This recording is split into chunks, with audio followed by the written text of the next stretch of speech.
प्रिय विद्यार्थी मित्रांनो, इयत्ता 6वीच्या सायन्सच्या टेक्स्टबुक मधील डिझास्टर मॅनेजमेंट नावाचा धडा आपण शिकतोय आणि या धड्यामध्ये आपण आतापर्यंत अर्थक्वेक्स पर्यंतची सगळी टॉपिक्स कव्हर केलेली आहेत। आज आपण बघणार आहोत पुढची आपत्ती, जिचं नाव आहे फ्लड्स। फ्लड्स म्हणजे महापूर।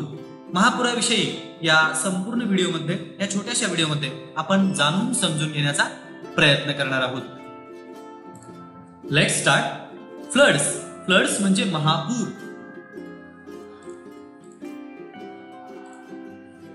A frequently occurring natural disasters in all parts of the world is floods।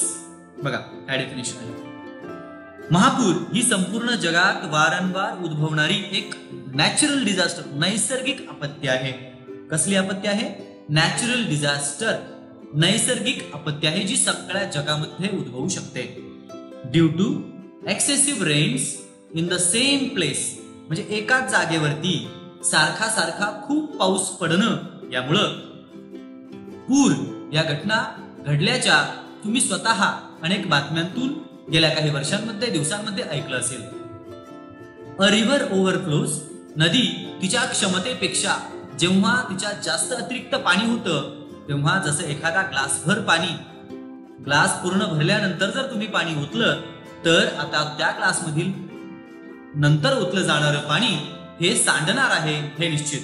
आणि त्यामुळेच नद्यांमध्ये जेव्हा प्रमाणापेक्षा, त्यांच्या क्षमतेपेक्षा जास्त पाणी येतं, मग तो येण्याचा सोर्स आहे रेन किंवा अदर, तर त्या सोर्सेस मधून जेव्हा पाणी नदी पात्रात येत असतं आणि ते जास्त होतं, तेव्हा त्याला river overflows, it's banks causing a flood. आणि मग नदी अतिरिक्त पाणी हे तिच्या पात्रांतून बाहेर दुसरीकडे आजूबाजूला पसरलं जातं आणि खाली चित्रात दाखवल्याप्रमाणे वेगवेगळ्या गावांमध्ये नदीच्या आसपासच्या या पुरांचा धोका ते पाणी गेल्याने वाढलेला असतो।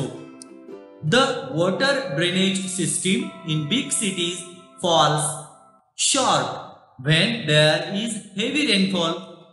जर खूप जास्त प्रचंड प्रमाणात पाऊस झाला तर शहरांमध्ये असणारी जी ड्रेनेज व्यवस्था आहे, ड्रेनेज व्यवस्था म्हणजे पाणी वाहून नेण्यासाठी जी सिस्टीम बनवलेली असते त्याला ड्रेनेज व्यवस्था म्हणतात, ती व्यवस्था कोलमडून जाते। कारण अतिरिक्त पावसामुळे त्याच्या क्षमतेपेक्षा जास्त पाण्याचा त्याला निचरा करावा लागतो। Resulting in choking of gutters and drainage lines.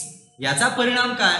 तर त्या पाईपलाईन्स या तुंबल्या जातात, त्या चोकअप होतात आणि ड्रेनेज लाईन, गटर्सची लाईन ही त्यांची कार्य करण्यासाठी व्यवस्थित क्षमता दाखवू शकत नाहीत। Water overflows on the roads and surrounding areas and even enters nearby houses.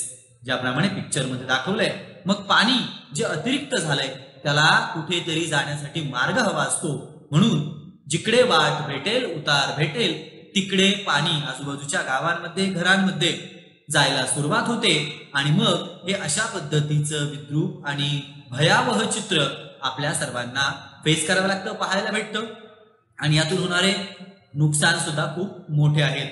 आता आपण जाणून घेऊया इफेक्ट्स ऑफ फ्लड्स। या पुराचे परिणाम काय काय होत असतात। इफेक्ट्स ऑफ फ्लड्स, महापुराचे परिणाम। Number 1, huge loss of life and property, म्हणजे जीवितहानी तर मोठ्या प्रमाणावर होतेच, मग ती गुरं असतील, प्राणी असतील किंवा माणसं असतील, या सर्वांची जीवितहानी या पुरामध्ये मोठ्या प्रमाणात होत असते। प्रॉपर्टी, जसं आपण वरती पाहिलं मागच्या लास्ट व्हिडिओमध्ये, भूकंपांमुळे जी वित्तीय हानी होते, आर्थिक नुकसान होतं, हाच फायनान्शियल लॉस आपला फ्लड्स मध्ये सुद्धा होत असतो।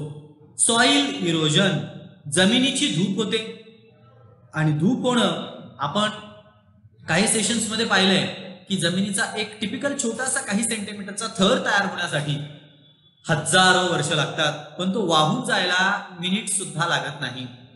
डिस्ट्रक्शन ऑफ स्टँडिंग क्रॉप्स, शेतामध्ये जी पिकं उभी असतात ती अगदी अक्षरशः कोलमडून पडतात।